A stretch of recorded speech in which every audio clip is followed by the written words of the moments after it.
কোন প্রাইমারি স্কুলের মাস্টার যদি বলে যে আমি ঘুষ খাই না, এই কথার তো কোনো দাম নাই।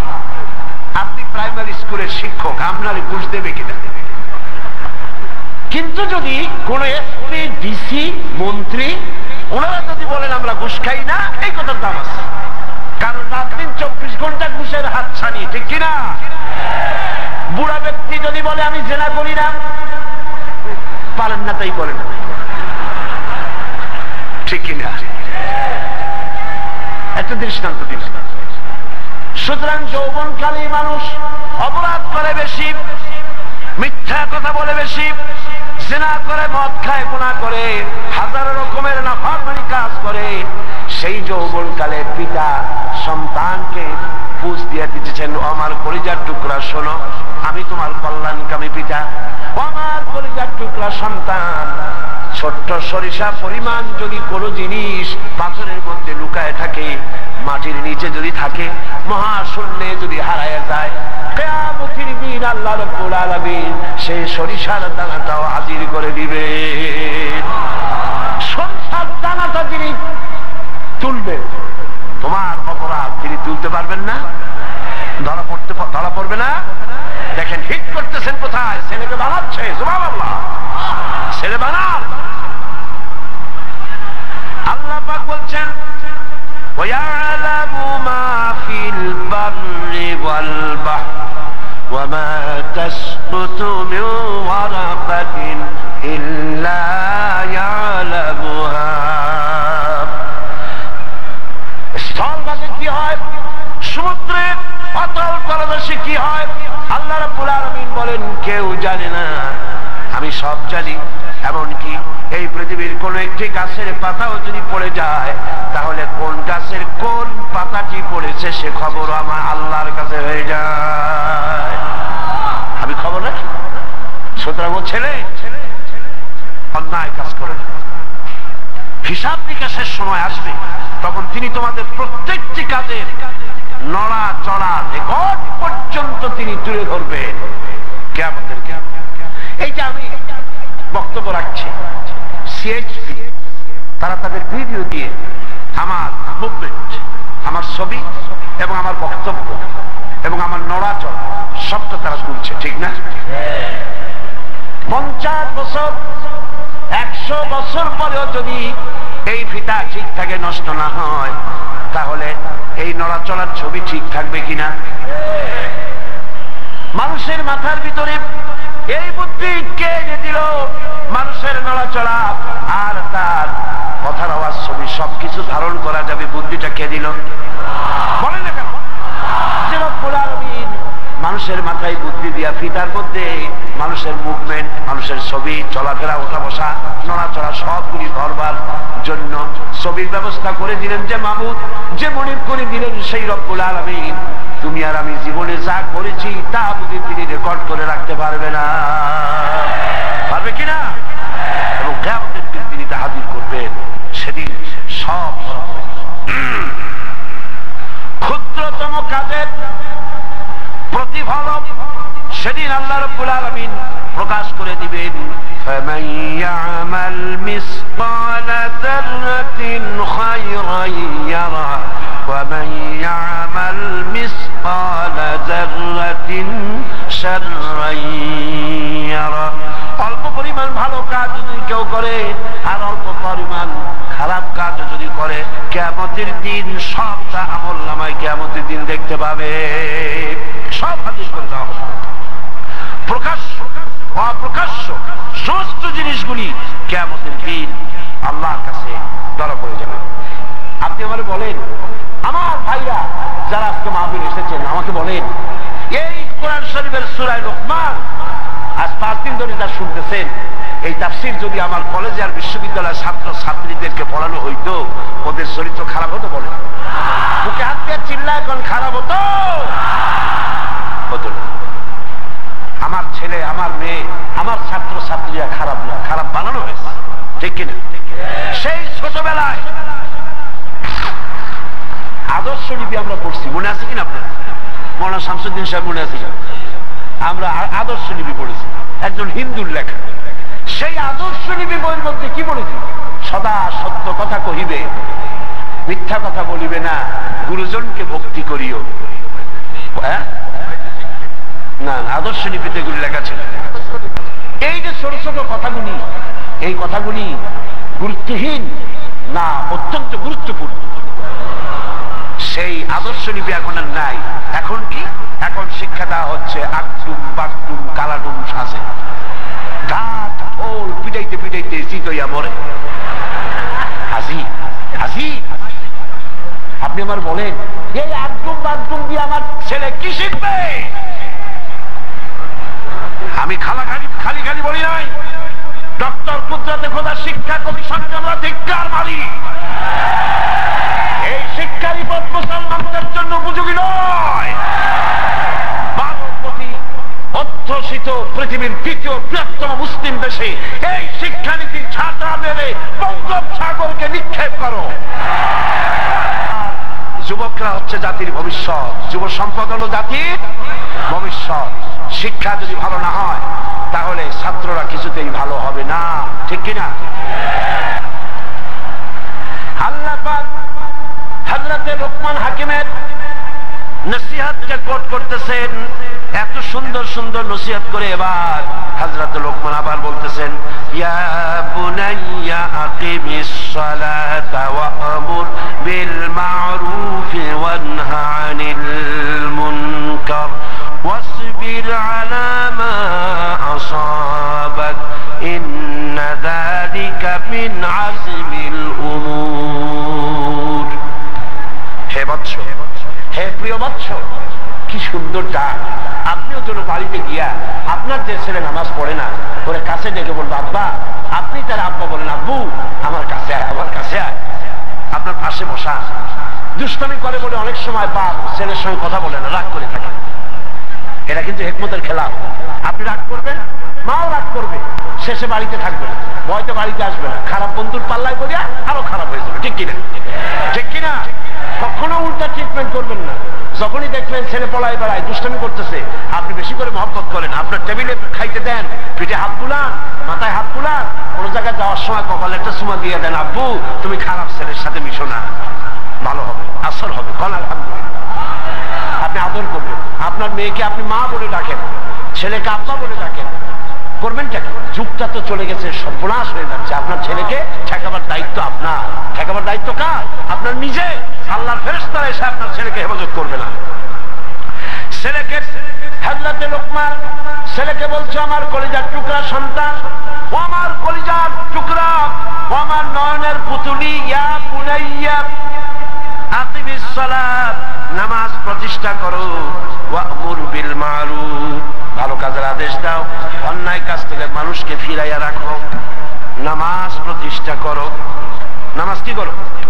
প্রতিষ্ঠা করো। আমরা কি এই নামাজের জন্য আকীদার ক্ষেত্রে তাওহীদ যেমন মূল, আমলের ক্ষেত্রে নামাজ হচ্ছে তেমন সব কিছুর মূল। সুবহানাল্লাহ। নামাজ নামাজ নামাজ ব্যতীত সঠিকভাবে ইসলামী জীবন যাপন আদৌ সম্ভব নয়। মনে থাকবে কথা, আদৌ সম্ভব। এজন্য সন্তান সন্ততির আকীদা দুরুস্ত করা প্রয়োজন, এবং সেজন্য প্রথমেই তাদেরকে নামাজের কথা বলতে হবে। আপনি আপনার সন্তানদেরকে উঠাবেন, আপনার ছেলেকে, বউকে, সকলকে দরজা ধাক্কা মারবেন, বেটা নামাজের জন্য উঠতে হবে। আদর করে বলবেন, আদরে না হয় তখন ধমক লাগবে।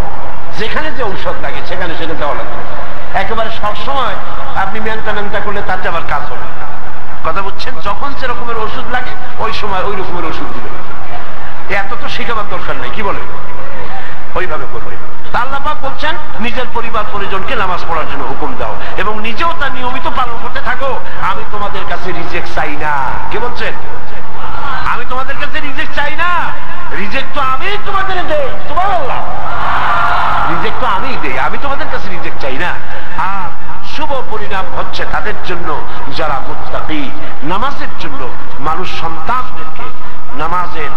সন্তানদেরকে বুঝাইতে হবে যে নিজেদের অভাব অনটন দুরবস্থার মোকাবেলা, হারাম খোরদের ভোগ বিলাস দেখে সন্তানের মানসিক অবস্থা যেন খারাপ না হয়ে যায়। সন্তান অনেক সময় দেখে বাপ ভালো নামাজি দিনদার, কিন্তু আয় উন্নতি নাই, ভালো মতো খাইতে পারে না, সুবিধা নাই, সেই জন্য সন্তান হারাম করতে বাড়ি ঘর এসি 5 তলা 10 তলা বাড়ি দেখা ছেলের মন যেন খারাপ না হয়ে যায়, সেই জন্য ছেলেকে বুঝান মাতাউল আলিম, সামান্য দিনের জন্য এটা ওদের দেওয়া হয়েছে, সুম্মা মাওয়াহুম জাহান্নাম ওয়া বিসাল মাসীর, এরপরে জায়গা হবে জাহান্নাম। জায়গা হবে কোথায়? জাহান্নাম। হালাল নামাজ তাদের দৃষ্টিভঙ্গি বদলে দেবে। ছোট্ট বাচ্চাকে সাথে করে নিয়ে যায়, দেখেন মসজিদের মধ্যে ছোট্ট বাচ্চা দেখলে অনেকের মেজাজ খারাপ হয়েছে, এই কথাগুলি ঠিক কিনা? ছোট্ট বাচ্চা দেখলে সরে যা সরে যা সরে যা, লাগে যেন একটা জীব বিশেষ ঢুকছে মসজিদের মধ্যে। বাচ্চা ভয় পেয়ে যায়, সুবহানাল্লাহ, বড় বড় চোখ দেখে বাচ্চার কলিজা ভয় লাগে, সে মনে করে এই মসজিদ আমার জায়গা না, বাড়ি যায় কয় বাপ মা আমি আর জিন্দিগিতে ওখানে যাবো না। অথচ উচিত ছিল মসজিদে বাচ্চাকে নিবেন, যার সামনে পড়বে সেই বাচ্চার মাথায় একটু হাত তুলে দেবেন, লাইনের মাঝখানে রাখা ঠিক না, যেহেতু শৃঙ্খলার ক্ষতি হয়। এক কোনায় আপনি তারে নিয়ে দাঁড়ান, আর মসজিদ থেকে বেরোবার সময় ও যে চকলেটটা পছন্দ করে সেই চকলেটটা ওর হাতে দিয়ে দিবেন। ছেলে বুঝতে মসজিদে আসলে চকলেট পাওয়া যায়, এই মহব্বতে সে মসজিদে আসার অভ্যাস হয়ে যাবে। সুবহানাল্লাহ। আল্লাহ পাকের নবী বলছেন লা তাজআলু বুয়ুতাকুম কুবুরা, তোমাদের ঘরগুলিকে তোমরা কবর বানাইও না। সব নামাজ মসজিদে পড়ো না, সুন্নাত অথবা নফল অন্তত ঘরের মধ্যে পড়ো, তাহলে তোমার বাচ্চার নামাজ পড়ার অভ্যাস হবে, তাই না? ছোট্ট বাচ্চা, আপনি নামাজে দাঁড়াইছেন, ওর পরনে প্যান্ট ট্যান্ট কিছু নেই, মাথায় একটা টুপি দিয়া ও আল্লাহু আকবার দিচ্ছে। সুবহানাল্লাহ। এই অভ্যাস গড়ে তোলার জন্য আপনাকে চেষ্টা করতে হবে, দায়িত্ব নিতে হবে। আল্লাহ বলছেন আমি তোমাদের কাছে রিজিক চাই না, রিজিক তো আমি তোমাদের দিই। বন্ধু আমার ভাইরা, নামাজ সব থেকে গুরুত্বপূর্ণ। সিল্লা এখন সব থেকে গুরুত্বপূর্ণ কি?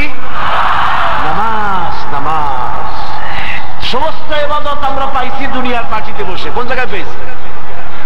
রোজা বলেন, যাকাত বলেন, হজ বলেন, ঈমান বলেন, সমস্ত ইবাদত আল্লাহ রাব্বুল আলামিন হযরতে জিবরাইলের মারফতে রাসূল করিম সাল্লাল্লাহু আলাইহি ওয়াসাল্লামের কাছে এই ভূখণ্ডে, এই মাটিতে, এই পৃথিবীতে পাঠিয়ে দিয়েছেন। নামাজ এত গুরুত্বপূর্ণ, এত গুরুত্বপূর্ণ, জিবরাইলের মাধ্যমে দুনিয়ায় না পাঠাইয়া আল্লাহ পাক রাসূলকে নিজের বাড়ি, নিজের আরশে আজিমে দাওয়াত দিয়া নামাজ উপহার দিয়েছে। দেখছেন গুরুত্ব? লক্ষ্য করেছে? এটাকে হালকা করে দেখার কোনো কারণ নাই। কেউ যদি বলে যে মেরাজ শুধু 14 দফার জন্য, 14 দফা তো মেরাজের পরে আসছে, এই নামাজের গুরুত্ব হালকা করে দেখবার কোনো কারণ নাই। আল্লাহ নিজে আরশে আজিমে তার রাসূলকে, এই আজিম মেহমানকে নামাজ নিজে উপহার দিয়েছেন। নামাজ, এই নামাজ 5 ওয়াক্ত সঠিকভাবে আদায় করতে হবে। জাহান্নামে যাওয়ার বড় কারণ হচ্ছে নামাজ না পড়া। জাহান্নামে যাওয়ার জন্য বড় কারণটা কি কোনটা দেখি? আল্লাহ পাক বলেন ইয়াতাসাআলুনা আনিল মুজরিমিন মা সালাকাকুম ফি সাকার। জাহান্নামীদেরকে প্রশ্ন করা হবে, জাহান্নামে কেন এসেছো? তারা বলবে ক্বালু লাম নাকু মিনাল মুসাল্লিনা ওয়া লাম নাকু নুতঈমুল মিসকিন। দুইটা কারণে জাহান্নামে আসছে।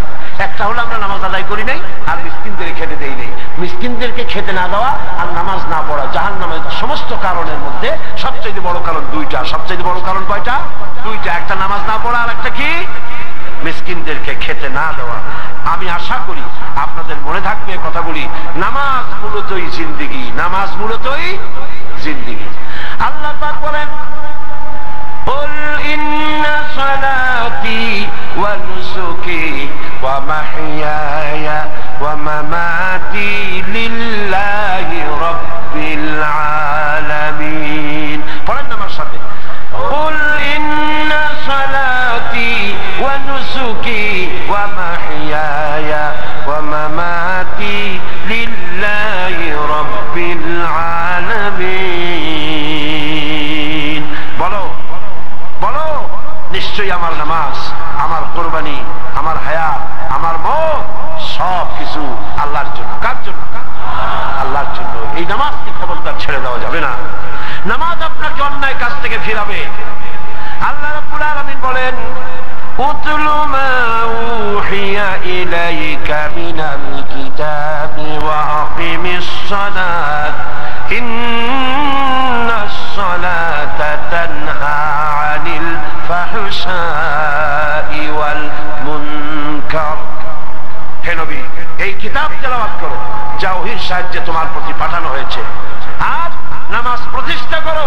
নিশ্চয়ই নামাজ মানুষকে পাপাচার থেকে, সমস্ত অন্যায় কাজ থেকে মানুষকে নামাজ বাঁচায় দেবে। অন্যায় কাজ থেকে বাঁচাবে কে? নামাজ। কে বাঁচাবে? নামাজ। কিন্তু আমরা অনেকে নামাজ পড়ি, তারপরেও অন্যায় কাজ আমাদের মধ্যে অনেকেই করে। তাহলে নামাজের দোষ না আমাদের দোষ? দোষটা কার? তার মানে হলো নামাজটা আমাদের হয় না, আমরা নামাজটা শুদ্ধ করে আদায় করতে পারি না। নামাজ পড়ি, সেই নামাজ হয় না। আমাদের অধিকাংশ লোকের নামাজ হয় না। এই নামাজের ব্যাপারে গত কয় বছর আগে আমি ওয়াজ করেছিলাম, মনে আছে না? কথা বল না, অন্তত 2.5 ঘন্টা শুধু নামাজের ব্যাপারে ওয়াজ করেছিলাম। এই যে সমস্ত বিষয়ের উপরে আমি এখানে তাফসীর করেছি, অন্তত তার 30-31টা বিষয়ের উপরে আলাদা আলাদা ক্যাসেট তৈরি করেছে। নামাজের সেই ক্যাসেট যদি আপনি শোনেন, আপনার স্ত্রী পুত্রকে শোনান, আলহামদুলিল্লাহ নামাজি হয়ে যাবে ইনশাআল্লাহ। বলেন ইনশাআল্লাহ। আমার বন্ধুগণ, নামাজ রাসূল করিম সাল্লাল্লাহু আলাইহি ওয়াসাল্লাম জীবনের শেষ মুহূর্তে নামাজ ছেড়ে দেন নাই, জামাতে নামাজ পড়েছেন। হাঁটতে পারেন না, 2 জন সাহাবীর কাঁধের উপরে ভর করে তারপরে এগিয়েছেন। মেম্বারের উপরে দাঁড়ায়া আল্লাহ নবী বলতেছেন, আল্লাহ পাক এই জমিনে, এই পৃথিবীতে তার এক বান্দাকে তামাম পৃথিবীর সমস্ত নিয়ামত দিতে চেয়েছিলেন, কিন্তু আল্লাহর বান্দা সমস্ত নিয়ামতকে পরিত্যাগ করে আল্লাহর সঙ্গে দেখা করা বেশি পছন্দ করেছেন। সাহাবীরা কেউ কিছু বুঝলেন না। হযরত আবু বকর রাদিয়াল্লাহু তাআলা আনহু তিনি অজরে কাঁদতেছিলেন। তার কান্না দেখে সাহাবীরা মনে করলেন রাসূলুল্লাহ কার কথা বলেছেন, তাতে কাঁদার কি আছে? কিন্তু হযরত আবু বকর বুঝতে পেরেছিলেন আল্লাহর নবী তিনি যে বলছেন এই পৃথিবীর সমস্ত জাগতিক সম্পদ আল্লাহ দিতে চেয়েছেন তার এক বান্দাকে, সেই বান্দা আল্লাহর নবী ছাড়া আর কেউ না। তিনি দুনিয়ার সমস্ত নিয়ামত পরিত্যাগ করে আল্লাহর দরবারে দেখা করার জন্য প্রস্তুতি নিয়েছেন। এই মাঝখানে এতগুলি লোক একসঙ্গে দাঁড়াইছেন। আপনাদের বোঝা উচিত, লক্ষ লক্ষ মানুষ চতুর্দিকে রাস্তার উপরে, আপনি মানুষদেরকে কষ্ট দিলে আপনার গুনাহ হবে। আশ্চর্য কথা, এত বড় কোরআন শরীফের তাফসীর মাহফিল বেয়াদবি করার সাহস হয় কি করে? রাস্তায় মানুষ, গাছে মানুষ, আর আপনি হাঁটেন কোন সাহসে? বেয়াদবির সীমা থাকা উচিত। বন্ধুগণ, রাসূল করিম সাল্লাল্লাহু আলাইহি ওয়াসাল্লাম ঘরের মধ্যে প্রবেশ করেছেন, এশা ওয়াক্ত হয়ে গিয়েছে। আল্লাহর নবী বেহুশ হচ্ছেন জ্বরে, আবার হুঁশে আসতেছেন।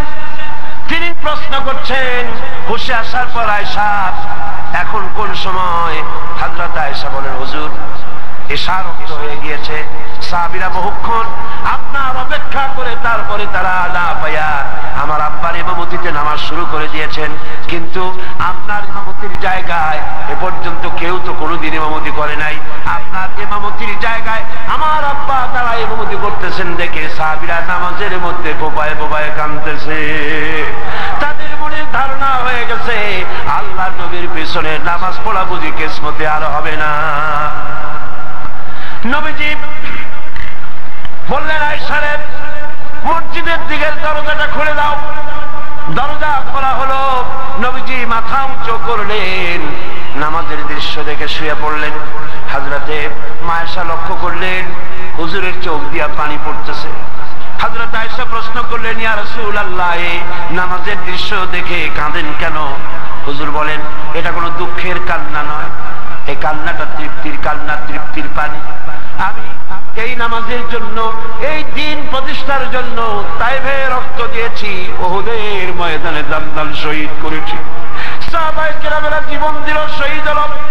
যেই নামাজের দৃশ্য দেখলাম আমার মনে হলো কিয়ামত পর্যন্ত আমার এই পৃথিবীতে যত উম্মতেরা আসবে এইভাবে করে সুশৃঙ্খল ভাবে জামাত বন্দী হয়ে তারা নামাজ আদায় করবে। কোন অভাব অভিযোগের জন্য আমি কাউকে বলবো না আপনি আমার খেতে দেন, আল্লাহর কাছে চাইতে হবে। চাইবো কার কাছে? আল্লাহর কাছে। খেতে দেওয়ার মালিক তিনি। আচ্ছা বলেন, এই পৃথিবীর মধ্যে মানুষেরা বেশি না হাতি, ঘোড়া, বাঘ, ভল্লুক, ময়না, টিয়া, মাছ, পাখি, পতঙ্গ, কীট এগুলো বেশি? কোনটা বেশি? আমরা বেশি না ওরা বেশি? ওরা বেশি, ওরা বেশি। এই যে অসংখ্য হাতি আছে পৃথিবীতে, হাতির পেট বড় না আমার পেট বড়? গন্ডারের পেট বড় না আপনার পেট বড়? কুমিরের পেট বড় না আপনার পেট বড়? আচ্ছা, এখন এই সব প্রাণীদেরকে কে খেতে দেন? আপনার আমার তো ব্যাংকে ডিপোজিট আছে, কম থাকুক বেশি থাকুক, গোলায় ধান আছে, চাউল আছে, বাড়িতেও আছে, আছে না? কিন্তু এই যে পাতিশিয়াল, ফক্স, পাতিশিয়াল চেনেন তো? চিনবেনই তো, সাংঘাতিক চালাকি বলি। এই পাতিশিয়াল কোন ব্যাংকের ম্যানেজারের কাছে গিয়ে বলছে যে ম্যানেজার সাহেব, এখন তো পৌষ মাস, আমি 10টা মুরগি চুরি করে আনছি, আমার নামে একটা অ্যাকাউন্ট খোলে, বৃষ্টির সময় যখন আমি চুরি করতে পারবো না তখন এগুলি উইথড্র করে আমি আমার পেট বাঁচাবো। এই কথা বলে শিয়ালের নামে, বাঘের নামে কোন অ্যাকাউন্ট আছে ব্যাংকে? কোরআন শরীফে আল্লাহ তাআলা বলছেন এমন অনেক প্রাণী আছে পৃথিবীতে যারা তাদের রিজিক সংগ্রহ করে রাখে না। আল্লাহ বলেন, জিজ্ঞেস করলেন তোমার নাম না আত্তাস? তিনি বললেন হ্যাঁ আমার নাম আত্তাস। তোমার বাড়ি হযরত ইউনূস আলাইহিস সালামের গ্রামে? তিনি বললেন হ্যাঁ। তো আপনি কি করে জানলেন আমার নাম আত্তাস আর আমার বাড়ি ইউনূস আলাইহিস সালামের গ্রামে? নবী করিম সাল্লাল্লাহু আলাইহি সাল্লাম বললেন, আত্তাস, ইউনূস আলাইহিস সালাম নবী আর আমিও নবী, এক নবীর খবর আরেক নবীর কাছে থাকে। এক গ্লাস শরবত পান করে দুহাত উঁচু করলেন, নবীর চোখ থেকে দরদর করে পানি পড়ছে। তিনি বলছেন, রব্বুল আলামিন, এই তায়েফবাসী ওরা বোঝে নাই যে আমি তোমার নবী, ওরা বুঝতে পারে নাই যে আমি তোমার রাসূল, ওরা না বুঝে আমাকে ক্ষতবিক্ষত করেছে। আল্লাহ, তুমি এর জন্য তায়েফবাসীদের উপরে গজব দিও না, তুমি শান্তি দাও, হেদায়েত দাও। দুনিয়ার সকল নবী কোন কোন ক্ষেত্রে অধৈর্য হয়েছেন, নবী করিম সাল্লাল্লাহু আলাইহি সাল্লাম কখনো অধৈর্য হন নাই। প্রিয় ভাই সব, সুলাইমান আলাইহিস সালাম রাষ্ট্র পেয়েছেন, পিঁপড়ার ভাষা বোঝেন। কার ভাষা? পিঁপড়ার রাজা আছে না, চেনেন পিঁপড়ার রাজা? মাঝে মধ্যে পরিচয় করেন পিঁপড়ার রাজা কারা। মাথাটা মোটা, পিঁপড়ার রাজা আমরাও বলি। পিঁপড়ার রাজাকে হাতে নিয়েছেন, ডান হাতে। সূরা নামলে আল্লাহ তাআলা বলছেন, পিঁপড়া কথা বলতেছে, পিঁপড়া বলছে তার দলবলকে, সুলাইমান আলাইহিস সালাম আসতেছে তার সৈন্য সামন্ত নিয়ে, পায়ের তলায় পিষ্ট হয়ে মরে যাবি, সব করতে লুকা। তিনি পিঁপড়া হাতে নিয়ে কথা বলতেছিলেন পিঁপড়ার সাথে। সুলাইমান আলাইহিস সালাম কথা বলছেন পিঁপড়ার সাথে। এখন পিঁপড়ার ভাষা আমি বুঝি, এতে একটা অহংবোধ সৃষ্টি হতে পারে। পিঁপড়ারও ভাষা আমি বুঝি। নবুয়তের শান দেখুন, পিঁপড়ার ভাষা বুঝতেছেন, সেখানে তিনি বিনয়ী হয়ে গেলেন আল্লাহর সামনে। তিনি বললেন, রব্বি আউজি'নি আন আশকুরা নি'মাতাকাল্লাতী আন'আমতা আলাইয়া ওয়া আলা ওয়ালিদাইয়া। হায় আল্লাহ তাআলা, তুমি আমাকে ওই পরিমাণ শুকর আদায় করার তৌফিক দাও আমাকে, যে পরিমাণ নিয়ামত তুমি আমাকে দান করেছো। ওয়া আলা ওয়ালিদাইয়া, এবং আমার মা বাবার প্রতি যতটা নিয়ামত তুমি আমাকে দিয়েছো। ওয়ান আমালা সালিহান তারদাহু, আর আমাকে এমন আমল করার তৌফিক দাও যাতে তুমি খুশি হও। ওয়াদখিলনি বিরাহমাতিকা ফি ইবাদিকা সালিহিন, আর আল্লাহ আমাকে ইবাদে সালেহের মধ্যে শামিল করে দাও। সুবহানাল্লাহ। প্রিয় ভাই সব, আমার মূল বক্তব্য ছিল এই সব সচ্চরিত্রবান সুপার কোয়ালিটির মানুষ আল্লাহর নবীরা মার খেলেন কেন? শুধুমাত্র দাঁত মাজা, সুরমা লাগান, দাড়ি লাগান। আমি যদি আপনাদের বলি সবাই দাড়ি রাখবেন, আপনারা কি আমার মারতে আসবেন? কেন মারবেন? আমি তো খারাপ কথা কিছু বলি, এই জন্য মারামারি হয় না। মারটা হইল কেন? মার হয়েছে এই কারণে নবীরা বলেছেন লা ইলাহা ইল্লাল্লাহ, আল্লাহ ছাড়া কোনো ইলাহা নাই, আইনদাতা নাই, বিধানদাতা নাই, একমাত্র আইনদাতা তিনি। এখন আল্লাহর আইনটা কি সেটা আমাদেরকে বুঝতে হবে, সেটার দিকে আমি আগাচ্ছি ইনশাআল্লাহ। নবী করিম সাল্লাল্লাহু আলাইহি ওয়াসাল্লাম যখন এই কালিমার দাওয়াত দিলেন, মার শুরু হয়ে গেল। যারা এতদিন বলছিল আল আমিন, কি বলছিল রাসূলকে? আল আমিন, তারাই এখন নবী করিম সাল্লাল্লাহু আলাইহি ওয়াসাল্লামকে পাগল বলা শুরু করলো। রাসূলকে পাগল বলা হলে আঘাত লাগে কার গায়ে? আঘাত লাগে কোথায়? আল্লাহর গায়ে বলা যাবে না, আল্লাহর অস্তিত্বে আঘাত লাগে। আল্লাহ রাব্বুল আলামিন এই কাফেরদের অপবাদের জবাবে আল্লাহ তাআলা প্রতিবাদ করলেন। তিনি বললেন ওয়ামা সাহিবুকুম বিমাজনুন, তোমাদের সাথী পাগল নয়, তোমাদের সাথী বললেন আল্লাহ তাআলা। কেন? তোমরা তো এই লোককে হতে দেখেছো, তার শৈশব, কৈশোর, যৌবন, আর এই বয়স পর্যন্ত তোমরা তাকে চোখের সামনে দেখেছো। পাগলামির কি দেখলে তোমরা তার ভেতরে? কেন পাগল বলো? তিনি পাগল নন, তিনি শায়ের নন, তিনি জাদুকর নন, তিনি গণক নন, তিনি আমার নবী। প্রিয় ভাই সব, মুসলমানেরা মার খাচ্ছে, পালিয়ে বেড়াচ্ছে। বুখারী শরীফে এসেছে ওয়ান খাব্বাব বিন আল-আরিত রাদিয়াল্লাহু তাআলা আনহু আন্নাহু قال شكونا إلى رسول الله صلى الله عليه وسلم وهو متوسد بردة له في ظل الكعبة।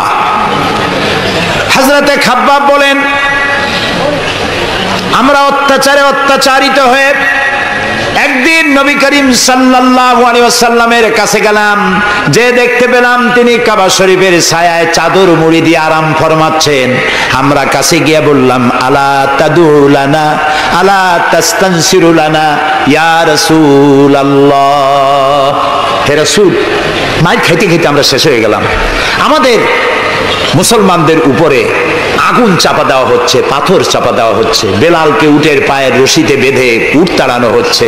ক্ষুধার জ্বালায় শেষ হয়ে গেলাম, ঘুমাইতে দেয় না, মাইরে অস্থির হয়ে গেলাম। হে রাসূল, আপনি কি আল্লাহর কাছে আমাদের জন্য দোয়া করবেন না? আপনি কি আমাদের জন্য আল্লাহর কাছে সাহায্য প্রার্থনা করবেন না? বুখারীর হাদিস। রাসূলুল্লাহ উঠে বসলেন, বললেন ও খাব্বাব, তোমাদের আগে এই পৃথিবীতে যারা এসেছিলেন সেই সমাজের সমাজপতিরা কলেমার দাওয়াত দেওয়ার অপরাধে তাদেরকে ধরতো। ফায়ুখাজুর রাজুলু ফায়ুহফারু লাহু ফিল আরদ, তারা তাদেরকে ধরতো আর তাদের জন্য গর্ত খনন করত। ফায়ুজালু ফিহা, এরপরে সেই গর্তের ভিতরে তাকে কোমর পর্যন্ত গেড়ে দিত। সুম্মা ইউতা বিল মানশার, এরপরে করাত আনা হতো। ফায়ুদাউ আলা রাসিহি, এরপরে করাত তার মাথার উপরে রাখা হতো। ফায়ুজালু নিসফাইন, এরপরে করাত দিয়ে চিরে জীবন্ত মানুষকে দুই টুকরা করে ফেলে দেওয়া হতো।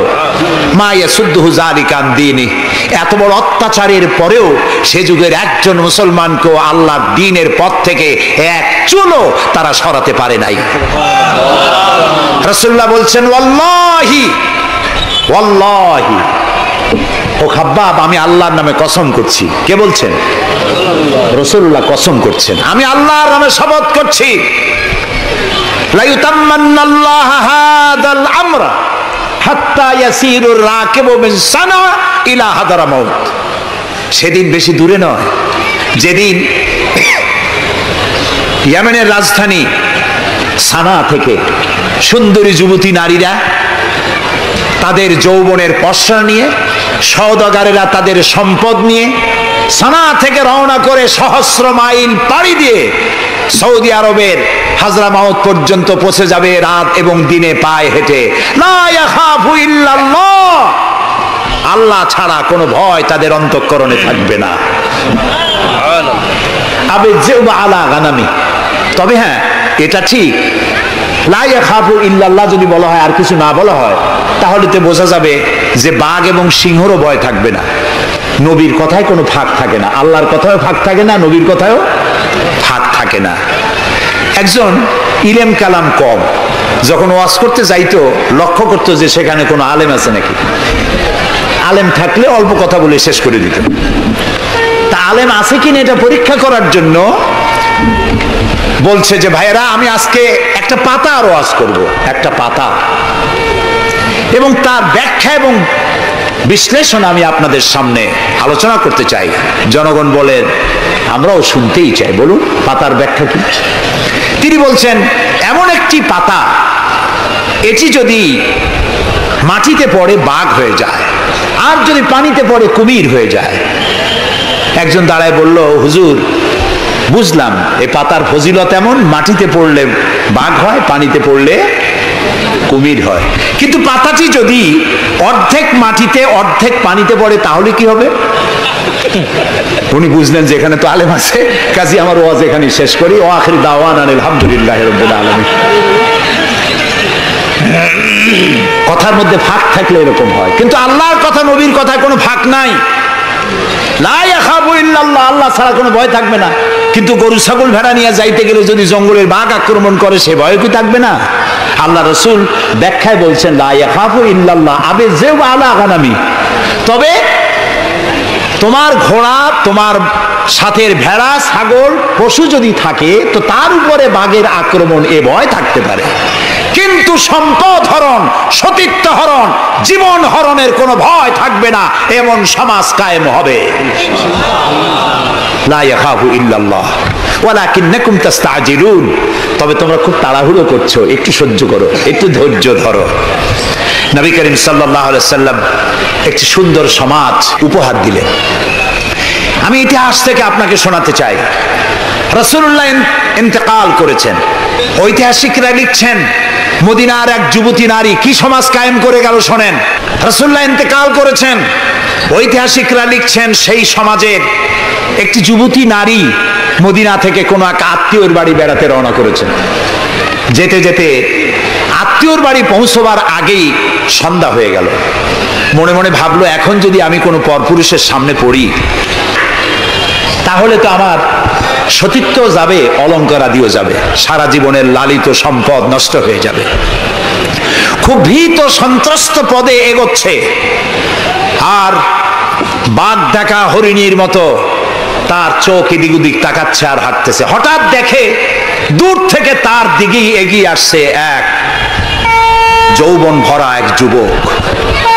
যুবককে কাছে আসতে দেখে যুবতী নিজের লালিত সম্পদ, সতীত্ব আর অলঙ্কার আদি হারাবার ভয়ে মাটির উপরে বসে পড়েছে, তার রুহু গলার কাছে এসে গেছে। ঐতিহাসিকরা লিখছেন যুবকটি যুবতীর কাছে এসে দাঁড়িয়েছে। যুবতী মহিলার চোখের উপরে চোখ রেখে যুবক ছেলে বলছে, মা আমাকে দিয়ে তোমার কোনো অনিষ্ট হবে না, তুমি কোথায় যাবে আমাকে বলো, আমি পাহারা দিয়ে তোমার গন্তব্যে পৌঁছে দেব। আমার পরিচয় শোনো, আমি মুসলমান। সুবহানাল্লাহ। রাসূলুল্লাহ এই মুসলমান বানিয়েছিলেন, এই সমাজ বানিয়েছিলেন। তাই আমি আফসোস করে বলি, মরা মানুষ জিন্দা হওয়ার কোন সুন্নত যদি থাকতো, আর একজন সাহাবী যদি আজ জিন্দা হতেন আর আমাদেরকে যদি দেখতেন, তাহলে চিৎকার দিয়ে বলতেন আল্লাহর কসম, রাসূলুল্লাহ দান্দার মোবারক শহীদ করে সাহাবীরা জীবন দিয়ে যে মুসলমান বানিয়ে রেখে গিয়েছিলেন, আল্লাহর কসম এগুলো সেই মুসলমান না। আমাদের চরিত্র এই পর্যায়ে পৌঁছে গেছে। রাসূলুল্লাহ সাল্লাল্লাহু আলাইহি ওয়াসাল্লাম ইসলাম দিয়ে মানুষকে একটি সুন্দর সমাজ দিয়েছেন। ইসলাম মানেই শান্তি। বলেন তো ইসলাম মানে কি? বলেন না, অর্থ কি? শান্তি। তবে শর্ত সাপেক্ষে, যারা আনুগত্য করবে তাদের জন্য শান্তি। আমরা একজন আরেকজনের সঙ্গে দেখা হলে কি বলি? আসসালামু আলাইকুম। যারা প্রত্যেক দিন প্রতি মুহূর্তে একজন আর একজনকে সালাম দেয়, সেই জাতি কোনোদিন সন্ত্রাসী হতে পারে?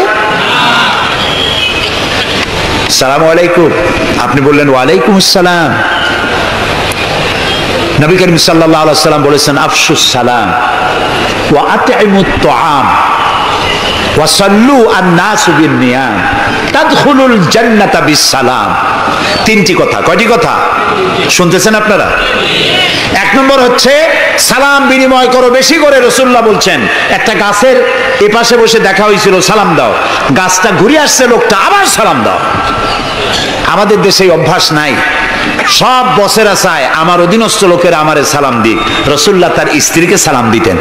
এমনকি রাস্তা দিয়ে যাওয়ার সময় বাচ্চা পোলাপান খেলাধুলা করছে, তাদেরকে তিনি সালাম দিতেন। আমরা কি দেই? আমরা দেই না। হুজুররা মনে করেন মুরিদরা আমারে দেবে, মন্ত্রী মনে করে অন্যরা আমারে দেবে, এসপি মনে করে পুলিশ আমারে দেবে। কিন্তু সালাম যিনি আগে দেবেন তিনি অহংকার মুক্ত। সুবহানাল্লাহ। এবং এই সালাম অন্যরা বলে কি সুপ্রভাত, গুড মর্নিং, গুড ইভিনিং, শুভ সন্ধ্যা, শুভরাত্রি। এটার ব্যাখ্যা কি? সকালবেলায় 280 মাইল স্পিডে ঝোড়ো হাওয়া প্রবাহিত হচ্ছে, 30 ফিট উঁচু হয়ে জলোচ্ছ্বাস হচ্ছে, মানুষ মরতেছে, বাড়ির টিন উড়ে যাচ্ছে। সকালবেলা কেউ যদি যায় বলে গুড মর্নিং, থাপড়ায় দাঁত ফালাই দেবে না? বেটা এর চাইতে ব্যাড মর্নিং তো কখনো আসে নাই। রাতের বেলায় মা মারা গেছে, তার বাড়ি গিয়ে বলছে গুড নাইট। কেমন লাগবে কোন?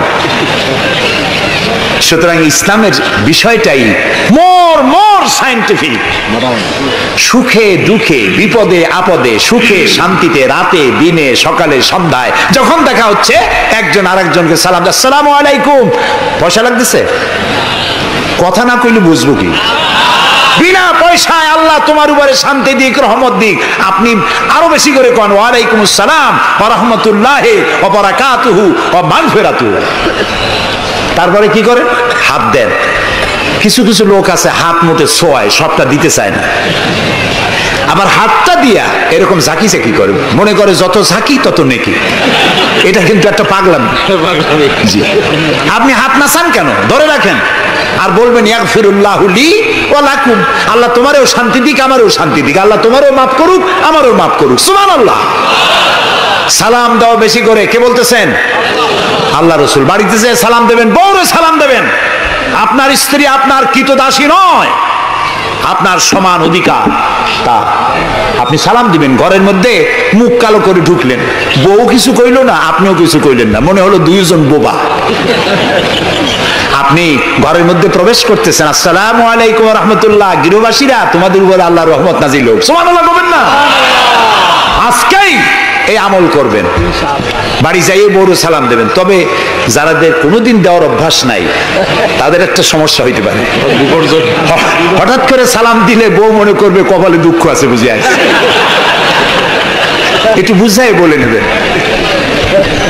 তবে আজকের থেকে সালাম শুরু হবে, ঠিক আছে না ভাই? আজকের থেকে শুরু হবে। বাচ্চাকে বাড়ি থেকে বিদায় করছেন, স্কুলে যাচ্ছে, মা বাবা শিখায় বাই বাই, টাটা, যাই যাই, খাই খাই। একটা কথা হইল? বাচ্চা বিদায় হচ্ছে, বাচ্চার মাথায় হাত দিয়ে বলেন ফি আমানিল্লাহ, তোমারে আমি আল্লাহর আমানতে ছেড়ে দিলাম। সুবহানাল্লাহ। কিসের বাই বাই টাই টাই?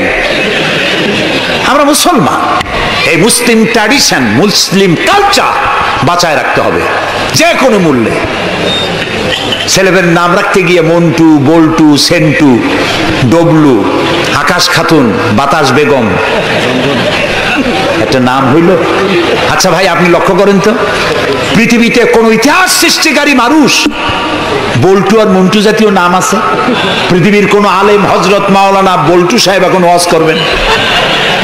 এই যে মাজার দেখতে পান, ইনি হচ্ছেন হজরত পীরে বুজুর্গ খানানে খানান সিরাজুস সালিকিন মিসবাহুল আরিফিন হজরত মাওলানা সেন্টু রহমতুল্লাহ আলাইহির মাজার আছে? এরকম নাই।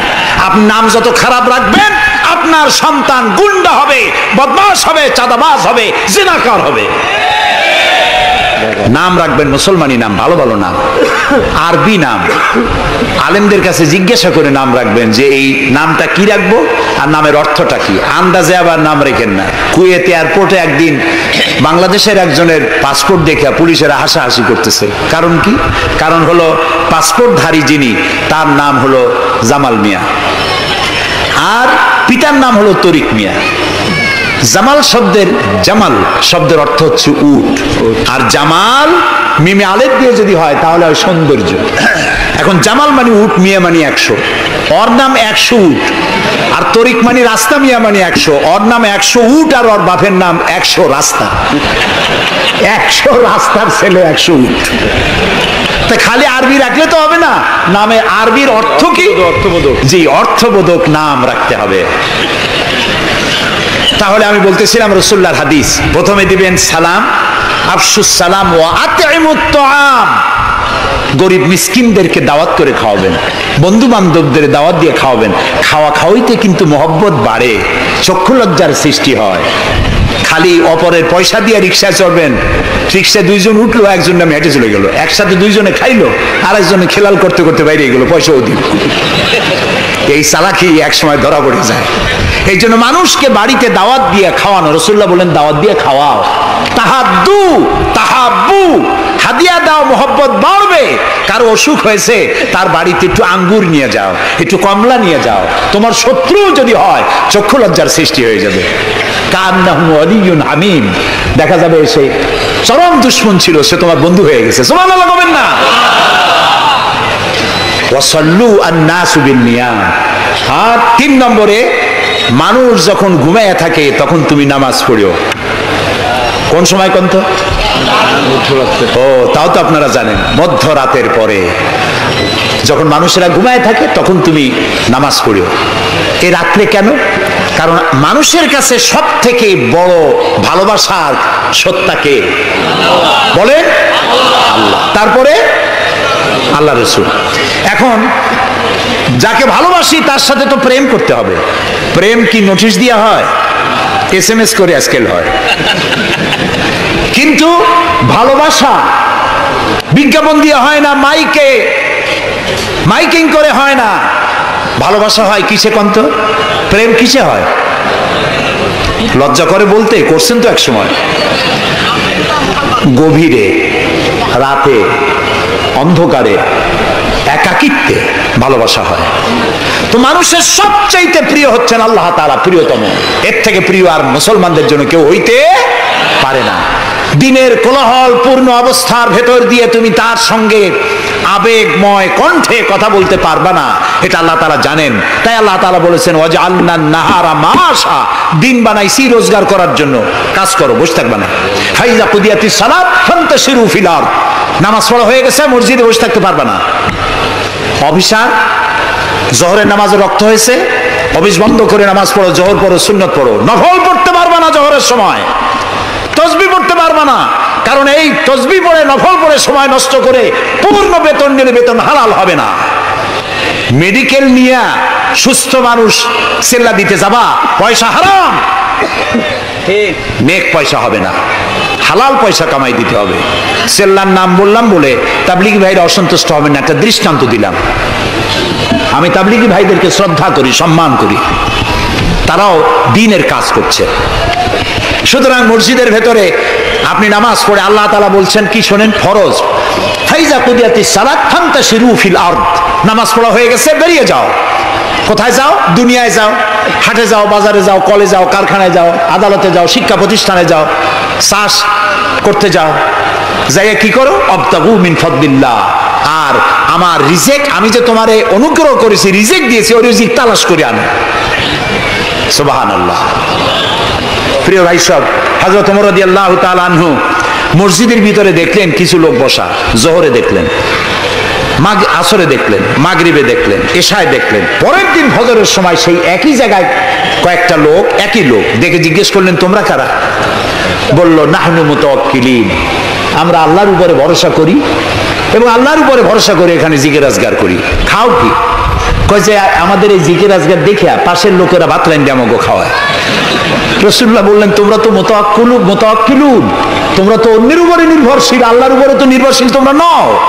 শোনো, আগামীকাল এই জোহরের নামাজের পর যদি তোমাদেরকে এখানে বসা দেখি, ব্যাট মেরে মসজিদ থেকে বের করে দেব। মসজিদে নির্দিষ্ট সময় নামাজ পড়তে আসবে, বাকি সময় কাজ করতে হবে মানুষের জন্য, নিজের জন্য, জনগণের জন্য, রাষ্ট্রের জন্য। এর নাম ইসলাম। এর নাম কি? ইসলাম। বাস্তবমুখী, বৈরাগ্য নয়। আপনি দিন কায়েমের জন্য, আল্লাহর বেশি জিকির আজগার করার জন্য জঙ্গলে যাবেন, লা রাহবানিয়াতা ফিল ইসলাম, ইসলামে বৈরাগ্যবাদকে সমর্থন করে না। কথা বুঝে আসছে? সুতরাং আপনি রাত্রি বেলায়, দিনের কোলাহলপূর্ণ সময়, আপনি আল্লাহর সাথে প্রেম করতে সময় পাচ্ছেন না।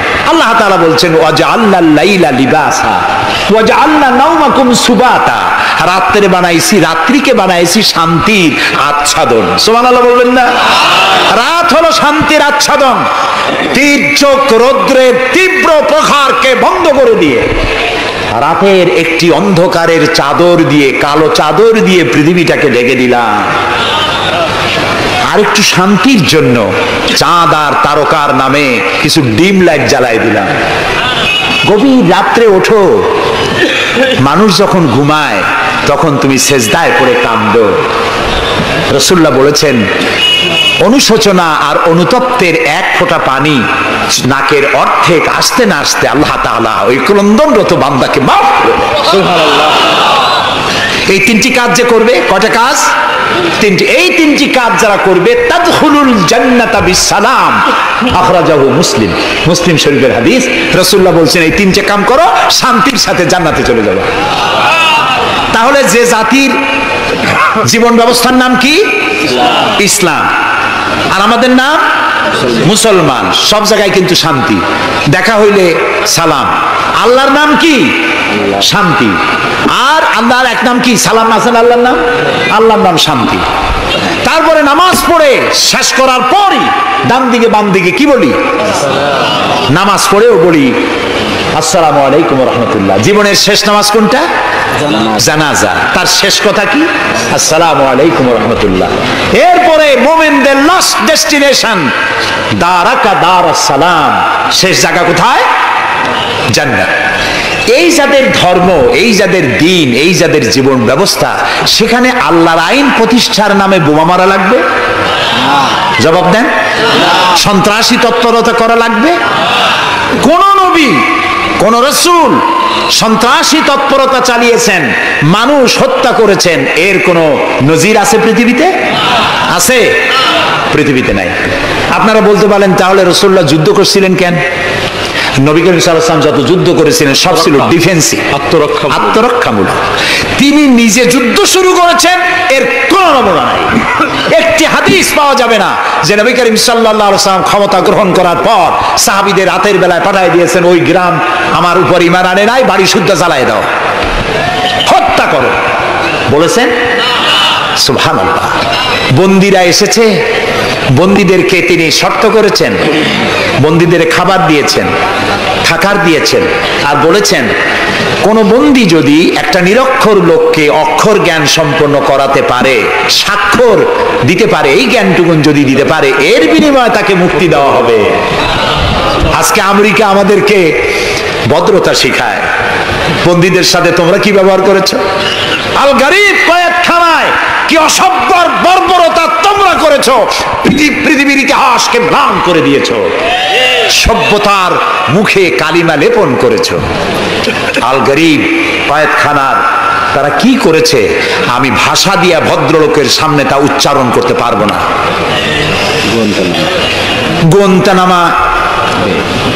গোয়েন্তানামা বেতে, যেটা পৃথিবীর নরক বলা যায়, পৃথিবীর জাহান্নাম, মুসলমান কয়েদিদের সামনে কোরআন শরীফ খুলে কোরআনের উপরে পেশাব করেছে তারা। একজন মুসলমান হাত পা বাঁধা তার সামনে কোরআনে পেশাব করলে তার অবস্থাটা কি হয়? সে তো আত্মহত্যা করতে চায়, তখন আমার জীবন চলে যাক, কোরআনের অমর্যাদা তো সহ্য করা যায় না।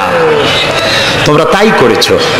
তোমরা ইরাকে 70 বছরের বৃদ্ধা নারীকে দুই পার দুই হাতের উপরে ভর করে গাধার মতো বানাইয়া তার পিঠের উপরে তোমরা চড়ে বাজারে বাজারে ঘুরেছো। তোমরা সেই জাতি, তোমরা নারীত্বের অমর্যাদা করেছো, মনুষ্যত্বের অমর্যাদা করেছো।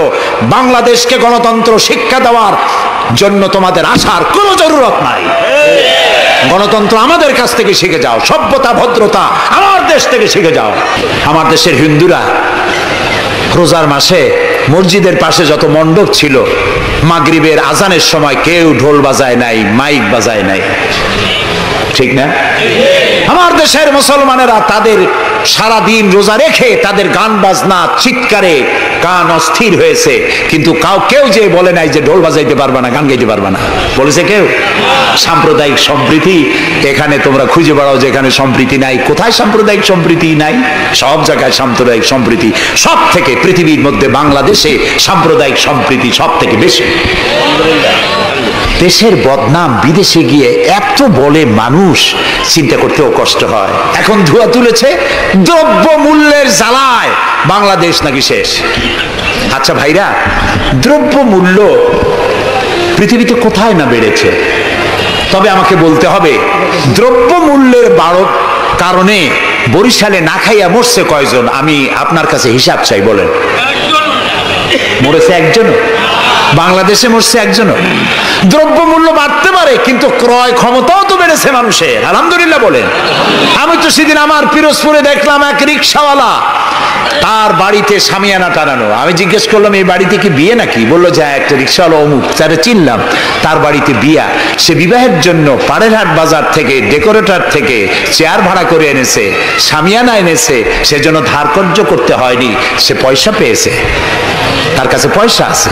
বিজিডি, বিজিএফ, তারপরে বৃদ্ধ ভাতা, বয়স্ক ভাতা, এরপরে মুক্তিযোদ্ধা ভাতা, উপবৃত্তি, টিআর, কাবিখা, বিভিন্ন রকমের বিভিন্ন পদ্ধতিতে মানুষের দুয়ারে ক্রয় ক্ষমতার জন্য সরকার টাকা পৌঁছে দিয়েছে। যদি 4-5 বছর আগে সে কত পাইতো, আর এখন কত পায়?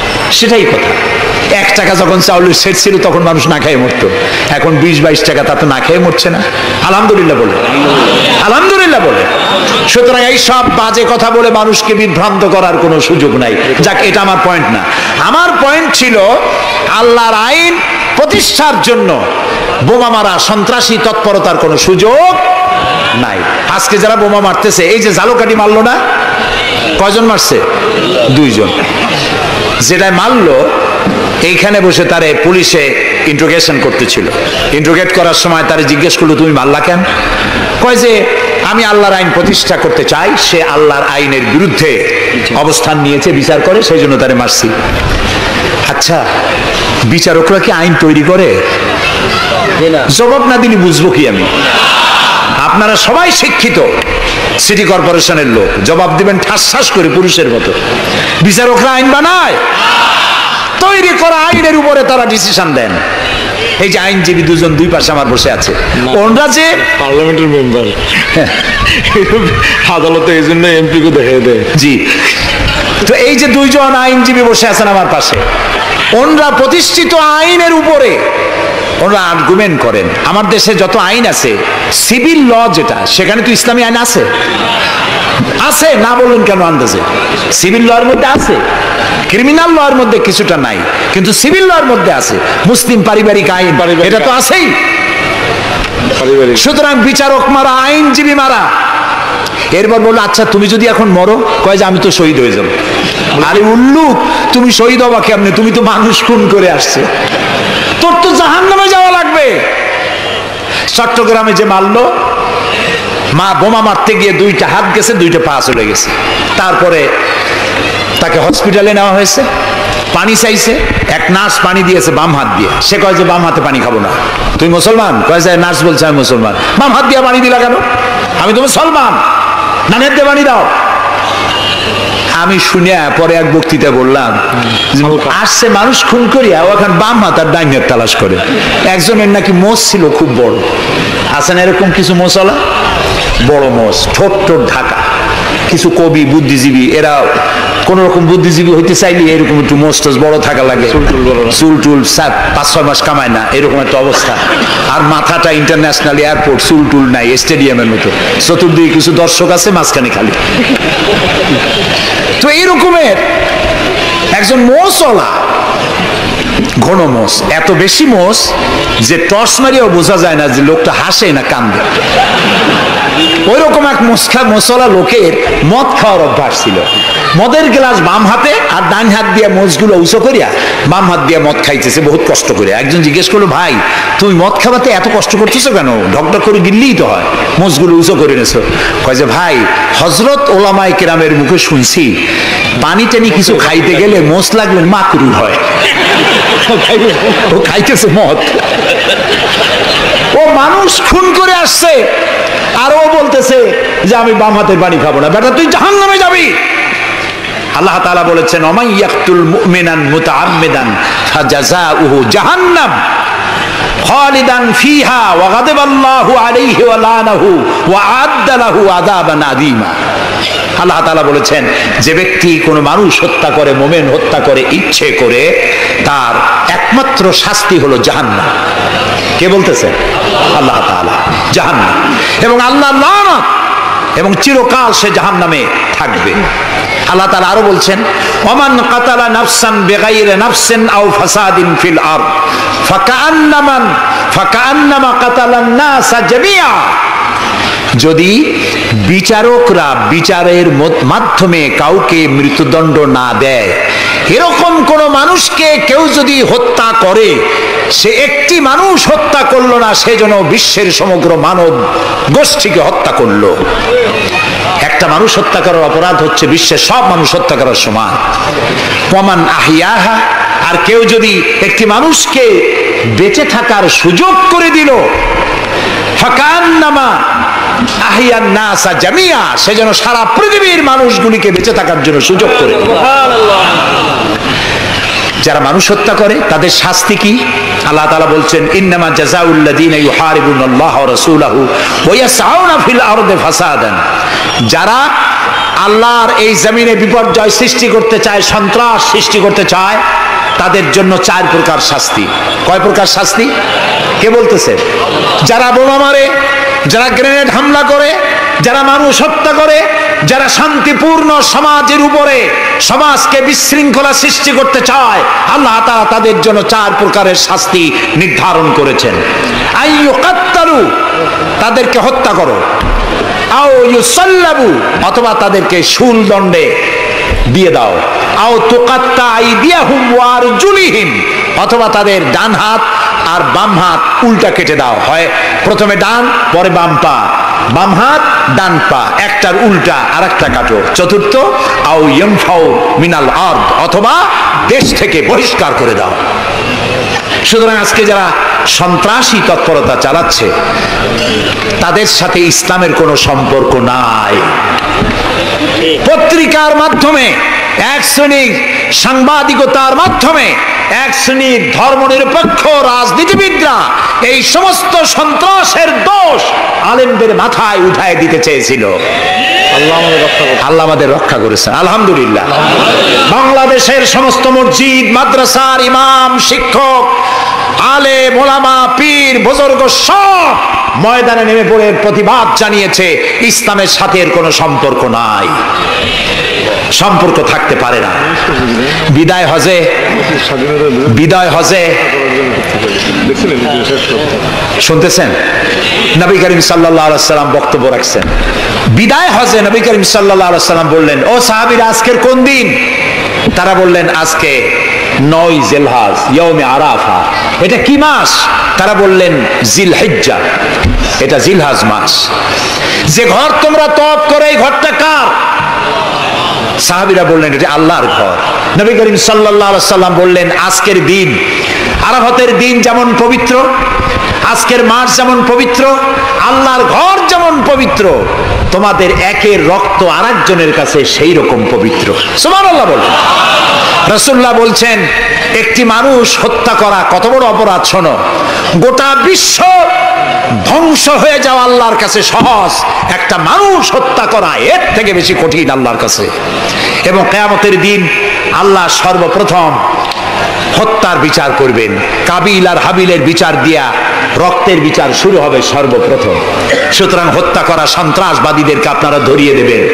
জেএমবি নামে, জিহাদের নামে যারা কলঙ্ক সৃষ্টি করেছে ইসলামের, তাদের ব্যাপারে কোনো ছাড় দেওয়া যাবে না। সুইসাইড করা, এইভাবে আত্মঘাতী বোমা ছেড়ে দিয়ে যারা মৃত্যুবরণ করে, তাদের ব্যাপারে আল্লাহ তাআলা বলেছেন, ওয়ালা তাকতুলু আনফুসাকুম, তোমরা আত্মহত্যা করো না। আত্মহত্যা করা হারাম। আত্মহত্যা করা কি? আত্মহত্যাকারীদের জানাজা নাই, গোসল নাই, কাফন নাই, জানাজা নাই।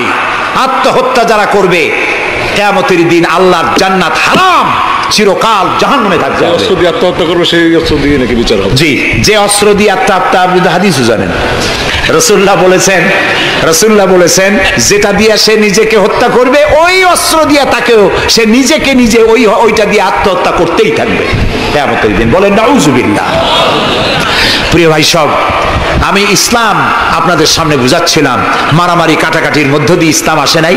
ইসলাম এসেছে ভালোবাসা, আন্তরিকতা, প্রেম, উদারতা, ঔদার্য, মহব্বত আর রাসূলের অনুপম চরিত্র মাধুর্যের মধ্য দিয়ে ইসলাম প্রতিষ্ঠিত হয়েছে। এর থেকে শান্তির ধর্ম, এর থেকে ভালো জীবন ব্যবস্থা, এর থেকে সায়েন্টিফিক জীবন ব্যবস্থা পৃথিবীতে আর নাই। এই ইসলাম এর মধ্যে আল্লাহ আমাদেরকে পয়দা করেছেন, বলি আলহামদুলিল্লাহ। আজ আর বলবো না, বাকি কথা বলবো আগামীকাল ইনশাআল্লাহ।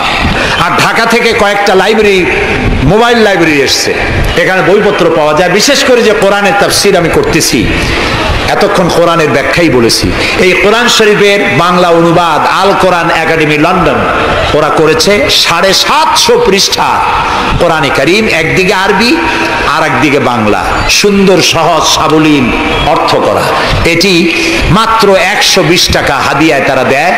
এটি ছাপা খরচও না, শুধু মানুষেরা বেশি করে জানুক সেই জন্য তারা বিতরণ করছে। আপনারা নেওয়ার সময়, যাওয়ার সময় নিয়ে যাবেন। আর তাফসীর জানার জন্য তাফহিমুল কোরআন, বর্তমান বিশ্বের শ্রেষ্ঠ তাফসীর তাফহিমুল কোরআন পড়ার আহ্বান জানাচ্ছি। এখন মোনাজাত হবে। আগামীকাল আপনারা আপনাদের ভাই, আত্মীয় স্বজন সবাইকে নিয়ে আসবেন, যাতে ইসলাম কি তার ব্যাখ্যা পূর্ণাঙ্গভাবে আমরা জানতে পারি। আমি প্রত্যেক মানুষকে, মানুষের কর্মকে তার গ্রীবা লগ্ন করে দিয়েছি। এই যে গলা, এই গলার কাছে একটা ঘুটলির মতো, একটা সিম কার্ডের মতো এইখানে আমি রেখে দিয়েছি। কোথায়? গলা। কে বলতেছেন এ কথা? এই ঘুটলির ভিতরে তুমি যা করতেছো সব লিপিবদ্ধ হচ্ছে। সুবহানাল্লাহ বলে। এখন বলতে পারেন অদৃশ্য এই ঘুটলি, এটা তো দেখি না, এটা কে বলতেছেন? আমি কিন্তু দেখতে পাচ্ছি না। আপনারা দেখেন নাকি? কেউ দেখেন না। হাত দিয়ে ধরে দেখেন, পান নাকি? ধরাও যায় না, দেখাও যায় না। আল্লাহ বলছেন আছে, তাহলে বিশ্বাস করতে হবে। এর ভিতরে সব রেকর্ড হয়ে যাচ্ছে। আপনি বলবেন এতটুকু ঘুটলির মধ্যে, তাবিজের মধ্যে আমার সারা জীবনের সব কথার সব কাজ ঢোকে কেমনে? কেমনে না কেন? তাহলে পাল্টা প্রশ্ন করি, আপনার মোবাইলের সিম কার্ডে এত ফোন নাম্বার, এত ইমেল, এত কি বলে, এত টেক্সট, এত কিছু, আপনার আরো কি জানি আছে, মেসেজ দেওয়া হামজাবি আছে না, অনেক কিছু বেশি শুনটা, এগুলো কেমনে হয়? 70টা সিম কার্ডের মধ্যে কেমনে হয়? শত শত টেলিফোন নাম্বারের মধ্যে ঢুকে যায়। আমার একটা টেলিফোন দিয়ে মোবাইল দিল, কোথা থেকে দিল? লিসবন। কোথায়? কি আন্দাজে কষ্ট। লিসবন হচ্ছে পর্তুগালের রাজধানী। পর্তুগালের রাজধানী, সেখানে প্রোগ্রাম ছিল, ওরা আমাকে একটা মোবাইল দিল। এটি যে কত ফাংশন আল্লাহ ভালো জানে, আমি এখন শিখতে পারিনি। এত ফাংশন, এতটুকু একটা মোবাইল দিল। কম্পিউটার, কম্পিউটারের ছোট্ট একটা মাইক্রোচিপ যন্ত্র, যে কম্পিউটার ব্যবহার করা এখন বাচ্চা ছেলেমেয়েরাও জানে। এটা একটা পৃথিবীর বিস্ময়। এই কম্পিউটার, আপনি যান ব্যাংকে, কম্পিউটারের ছোট্ট সেই মাইক্রোচিপসের মধ্যে সারা চট্টগ্রামের সমস্ত মানুষের টাকা লেনদেন, ট্রানজেকশন, এর যা কিছু আপনি করেছেন সব কিছুর হিসাব এখানে রয়েছে, আছে না?